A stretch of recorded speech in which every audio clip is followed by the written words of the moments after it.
Hello, and welcome back to the most precarious setup I've ever had in recent times. I've forgotten how to do this. It's been a good month since I've recorded anything, and I know that I need to record this now, otherwise, I will never ever get it done. And I feel like it's so difficult to get out of bed and do something on days where I don't have anything to do. And I do have something to do today. I have a show later today. I have to act. But anyways, this is Tina Ranks Every Broadway Musical October edition. Part 7? 8. Part 8. The Broadway 2-a-day challenge is an internet challenge created by Stacey Muscati Moore, aka Theater Kid Audition Coach on TikTok. She wanted to listen to every Broadway musical in a calendar year, and a lot of people were like, hey, I'll do it too. So here we are. I've been ranking every musical on an S through F scale. S tier is, top greatest of all time. A is really good. B is not for me, but I can see why other people would like it. C tier is pretty good, but after listening to it, I promptly forgot about it. D is I didn't care listening to it, and I promptly forgot it afterwards. And F tier is no, stop, do not pass go. It is horrible. It is racist. It is somethingist. Or I just didn't want to finish listening to it. And then, of course, there's L for lost to time. As we get closer and closer into modern day, there's very few musicals that don't have a recording, whether it is legal or not legal, but a few slip through the cracks. So let us take a moment to commemorate. Goodbye, you were good but not good. Yeah, the list isn't that long this time, so. Disclaimer that my rankings are Tina-centric. They're based on my opinions, my views. Something that may be S tier for me might be a C tier for you and vice versa, so don't get mad. Alright, let's just... Oh, another disclaimer. I don't know what happened this past month in October, but I stopped writing the rankings and my thoughts on them. So there's gonna be a point in time where my notes just get extremely lazy because I don't remember all of the musicals that I've listened to so many musicals. Cut me a break, okay? Just cut me a break. All that being said, let's get ranking. The Boys from Syracuse. A set of long-lost identical twins get caught in a mistaken identity scenario. It's Shakespeare's comedy of errors. I remember nothing from it. This is a D. A Year with Frog and Toad. An anthropomorphic frog and toad have various adventures over the course of a year. This was actually a very charming show. Do I think it should have been on Broadway? Not really, but I still found so much joy listening to it. I give it an A. Little shop of horrors. A man working in a flower shop finds himself taking care of a plant with a thirst for blood. Are there a few issues with the show, especially in the context of a few casting decisions in recent productions? Sure. But dang, that music is really catchy and iconic. I gave it an A. Taboo! A man becomes a pop star with the help of the London club scene. I quite enjoyed it in the moment, but I definitely don't remember it. I gave it a C. Plus. I gave it a C+, huh? The Boy from Oz. It's a biomusical with the work of Peter Allen. It was probably good, but I don't remember much from it now, and I also have a strong disdain of reviews / biomusicals / jukebox musicals and the like. But past me gave it a B, so I guess we're leaving it at that. Avenue Q. A recent college graduate settles into life in New York City. Oh, also most of the characters are puppets. Is that important information? Story time. I had a crush on a boy my freshman year of high school, and I overheard him talking about this show to someone. So me being the weirdo I am, I looked it up when I got home. And that's how I found out about this show. Oh, I was 14 when that happened. My god. I'm old. Oh my god. It's been 9 years. Anyways, I understand it's not for everyone, and a lot of people think it shouldn't have won Best Musical over Wicked, but I truly love this show so much. There's surprisingly a lot of heartfelt moments in the show that has puppet intercourse, and it's so helpful to remember that everything in life is only for now. I gave it an A. Wicked! The Wizard of Oz is retold from the witch's perspective. Confession, I had never listened to Wicked all the way through before this challenge, but now I have, and I see why it's so popular. It's very good. Some of the lyrics are a little bit clunky, but my god, those emotional peaks are definitely earned throughout the show. I gave it an A. Caroline or Change. A black woman works as a maid for a Jewish family in 1963 Louisiana who has to cope with changes in her personal life and in the greater world. My college did a production of the show back in the day, and I really enjoyed it. It's really good. I don't know what else to say. I gave it an A. Assassins! The people who assassinated US presidents tell their stories. I personally am not the biggest fan of the show, but I can recognize that it's very good, and I feel bad if I gave it a B. So this is also an A. Good Vibrations. A group of high school kids dream of driving to California. Oh, and also it's Beach Boys music. I mean, it's Beach Boys. This show is technically an L because there's no recording, but it's Beach Boys. If you like the Beach Boys, I guess you'll like listening to it. I heard the plot isn't great though. I mean, I gave it a B, but it's also technically an L. I don't know why I included this. It's Beach Boy. B for Beach Boys. The Frogs. Greek god Dionysus travels to the underworld to find better playwrights. Do you know the Aristophanes play of the same name? It's that. I think the show is quite charming. I really like the brekekekekek moment when the titular frogs show up, but I don't know if I'll be listening to it again. I give it a B. Dracula. It's Dracula. I literally remembered nothing from the show except that I was glad that it was over. What's that? Oh, Frank Wildhorn wrote the music for it. Oh, that checks out. This is a D. Chitty Chitty Bang Bang. A group of people have wacky adventures in a flying car. Oh dear. I know this one is a classic, and a lot of people like it, but I thought it was just okay. Look, I'll listen to it again and maybe watch the movie at some point later, but for now, this is a B. The Light in the Piazza. A mother and daughter take a trip to Florence. Love and drama ensues. I like this one a lot. I don't know if I'll listen to it again, but I can respect it. I gave it a B. Plus, the 25th annual Putnam County Spelling Bee. A bunch of kids take part in a spelling bee, and also there's audience participation. I love this show. I love it so much. It's incredibly charming, and I would love to be in a production of it one day. And also, you know how I do my little tribute with the goodbye? That's where it's from. It's from this show. I give it an A. Bombay Dreams. A man becomes a star of Bollywood musicals. I quite enjoyed this one. I dislike the fact that Andrew Lloyd Webber's name is attached to it because he produced it, but whatever. I gave it a B. Brooklyn. A young singer travels from Paris to New York to find her long-lost father. It was probably fine, but I didn't really care for it. I gave it a C. Minus. Little Women. It's Little Women. Okay.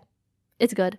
I get why a lot of people like it. Astonishing is obviously a standout. I gave it an A. Spamalot.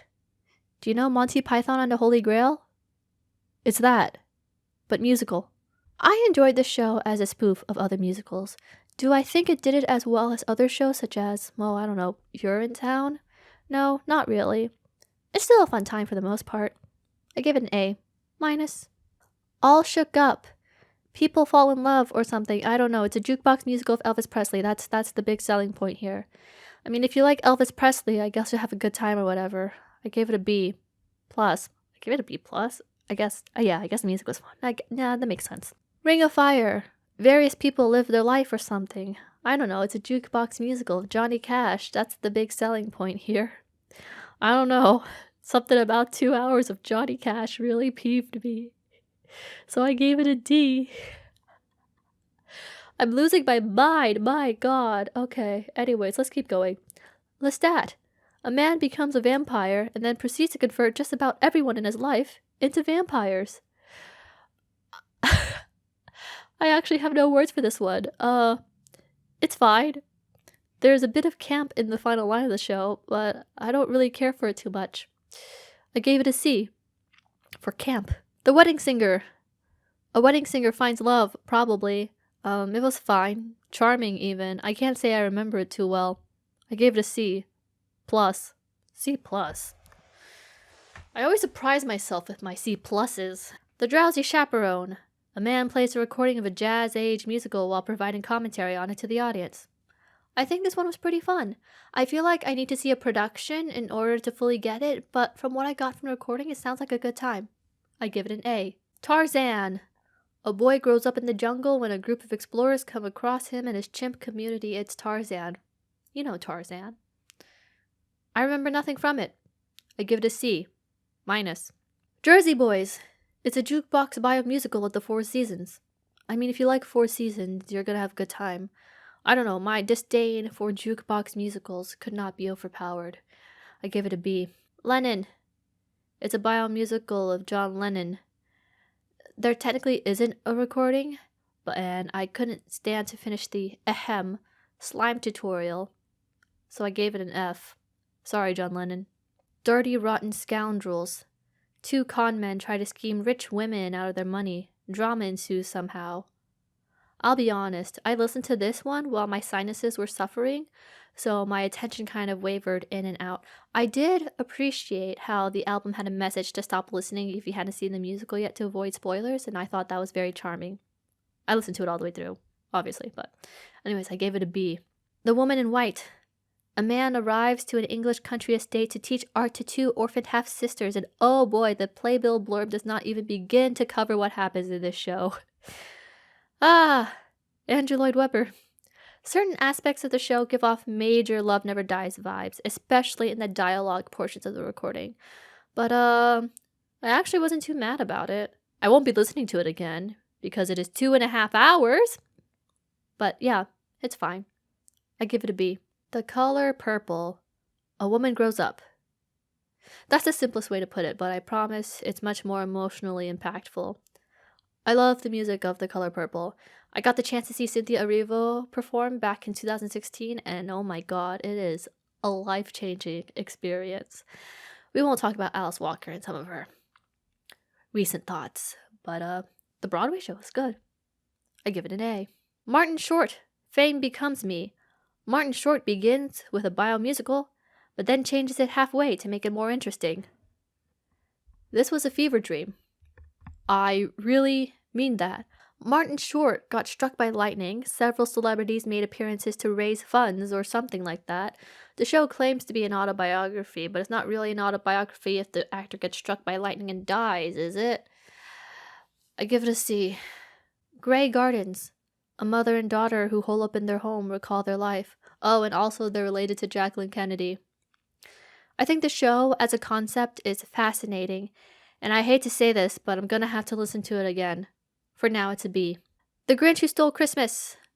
A grumpy creature tries to stop Christmas from happening. My only thought the whole time was, why is Hades trying to stop Christmas? That's a Patrick Page joke for those unaware. I love his voice, and I think that's what's gonna give this show a B. Otherwise, it's fine. Mary Poppins.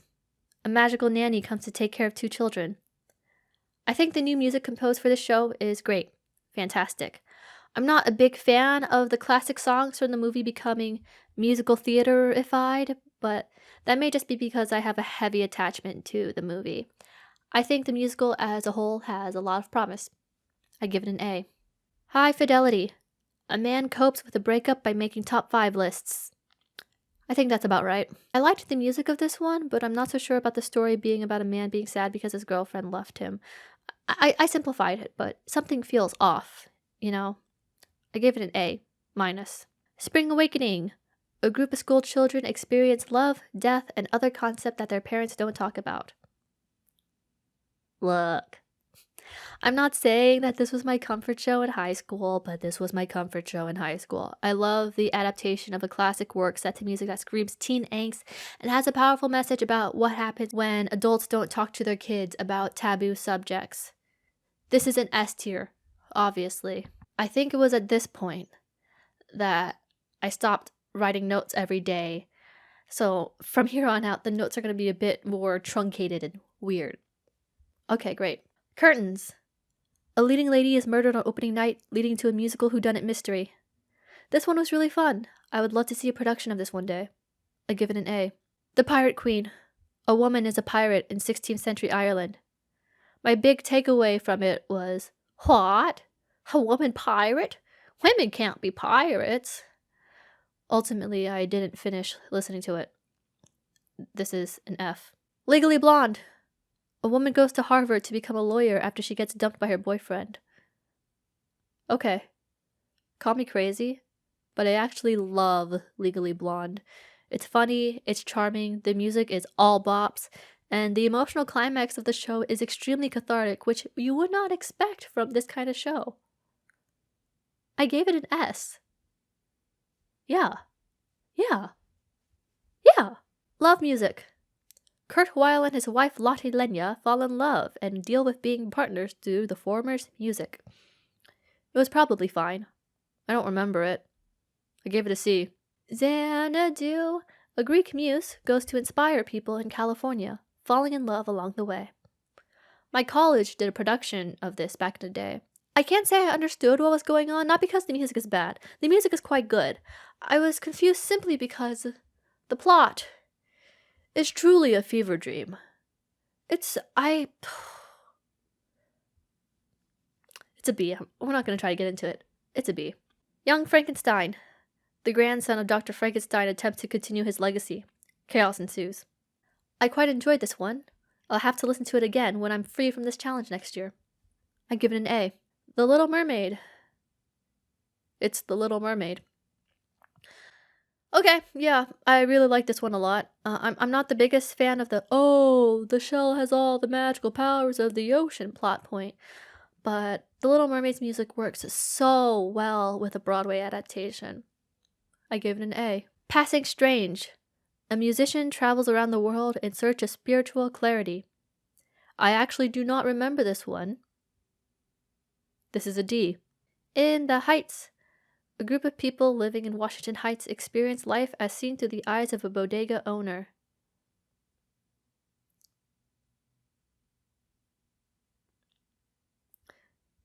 Lin-Manuel Miranda utilizing rap to portray a picture of the community he grew up in the form of a touching, energizing, heartwarming, exhilarating musical. This is an S. Glory Days. 4 high school friends reunite 1 year after graduation. It was fine, probably. I didn't care too much for it, and the plot is nothing interesting. This is a C. South Pacific. People in the U.S. military and residents of a Polynesian island experience life during World War II. I thought we were free of Rodgers and Hammerstein, but it's those dang revivals every time. It was good. I actually listened to it twice, willingly. I'm not the biggest fan of the reviews saying that it cured racism, but I understand that for the 40s it was a pretty revolutionary thing, and I can appreciate that. Okay, I'm not a stickler. I give it an A. A Catered Affair. A couple wish to have a simple wedding ceremony, but the bride's mother tries to make it a lavish affair. It was charming, I think. I don't remember it too well. I give it a C. Plus. Crybaby. 2 people fall in love amid a delinquent/square face-off. I enjoyed listening to it. It's very doo-wop 50s though, and at some point I got tired of listening to 50s doo-wop music. I give it a B. Plus. Title of show. 2 writers try to enter an original musical into a theater festival. It's this musical. This is the musical they were putting into the musical theater festival. I know a lot of people like the show, and don't get me wrong. I do too. It's just not my top choice of musicals. I give it a B. Plus. A Tale of Two Cities. It's A Tale of Two Cities. I don't want to try to briefly summarize it. I think I enjoyed listening to it, but I don't wish to listen to it again. It's very Les Mis without the Les Mis. I gave it a B. That's surprising. I guess I did enjoy it. Yeah, that makes sense. Okay. 13. A boy tries to plan a bar mitzvah while adjusting from moving cities and making new friends. I loved listening to the show when I was younger, and I still think the music is very good. I'm just very upset at how a bunch of 8th graders are having all this drama. I'm just saying, maybe age it up 5 years and make it 18, and maybe some things would have a bit more emotional impact. I know people are going to disagree with me, but let's just leave it at that. That's my take. Age them up. Make them 18. Why do the 13th graders have this much drama? You know what I did in 8th grade? I cried. I cried a lot. Anyways, this is an A. Billy Elliot. A boy secretly takes dance classes as coal miners begin to strike. I loved the opening number, and the rest of the show was pretty good. I'll have to actually see a production one day. There is a production coming in Chicago in, like, late December. I'm gonna have to see it, aren't I? God dang it. This is an A. White Christmas. This is Playbill synopsis. 2 World War II vets have become partners in a song and dance act after the war. Looking for love, they follow a duo of beautiful singing sisters to a gig at a Vermont lodge, which happens to be owned by their former Army commander, General Waverly. Brian Darcy James is in this one. That's all I remember. This is a C. Shrek. An ogre becomes wrapped up in the princess rescue. It's Shrek. If you had the chance to change a fate, would you? Brian Darcy James is in this one. It's fine. Schaefer's Productions has a great YouTube video on why making Shrek sing is antithetical to his character. I stopped caring about the show halfway through, and I watched the pro shot on Netflix too. This is a B minus. God, I'm so terrible at accents. Can you tell? Rock of Ages. A small town girl and a big city rocker meet and fall in love. Oh, it's a jukebox musicals of rock songs from the 80s? Oh, I really think you could listen to these songs by themselves without a theater context and get the same listening experience. I give it a B. Next to Normal. A woman copes with bipolar disorder and the grief of losing her son. Spoiler alerts, sorry. Oh, this show. I love it so much.